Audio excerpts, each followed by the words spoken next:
VOA News. VOA News. Here on Radyo Pilipinas World Service.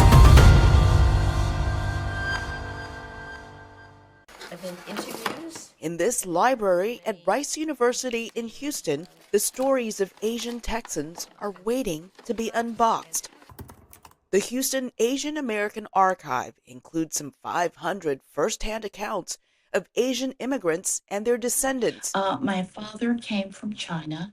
Oral history gives you a sense of immediacy. Unlike many of their counterparts, these Asian Americans ventured away from cities like San Francisco and even New York to settle much further south. Among the artifacts are pieces of Albert G's life. Albert G. CACA plaque.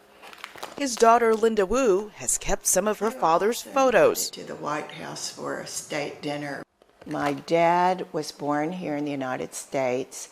His father and mother had a laundry. When G's father died in 1927, he went to China with his mother and siblings, but he returned to the U.S. with his godfather a few years later. Albert found himself only around 11 years old, coming back to the United States. G eventually ended up in Houston with the help of friends and relatives. Here he opened restaurants, which attracted Hollywood celebrities who would stay at a nearby hotel. Bob Hope. G also helped other new Chinese immigrants settle. As established families helped newcomers from China, the number of G's grew in Houston. Not all who shared the G name were related. Recorded in this book are some of their stories, including that of Rogine G. Calvert's father, David G.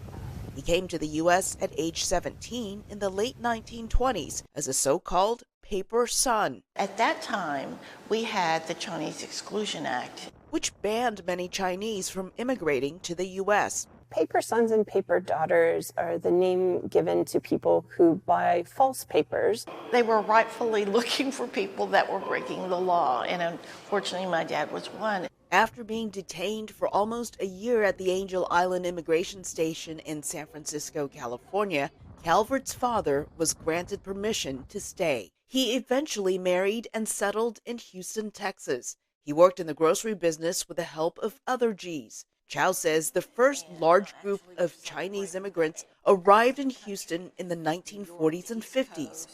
Racial segregation was legal in Texas and southern states through a series of codes known as Jim Crow laws. Even though Houston also was subject to Jim Crow law, the law wasn't applied the same way as the other southern states. And so there's a sense of more equity in Houston. That's why people come, a sense of business opportunity. Restaurateur Albert G. took part in desegregating Houston's eateries. His work in the community would eventually be immortalized years later in a web comic developed by Asia Society Texas. Kids all across the state of Texas are reading the comic. Our Asian American students in particular said they want to see themselves represented. Asia Society Texas also worked with the Houston Asian American Archive to develop lesson guides for teachers in the state so students can explore further the history of the Asian Americans who make up the fabric of the city. Elizabeth Lee, VOA News, Houston.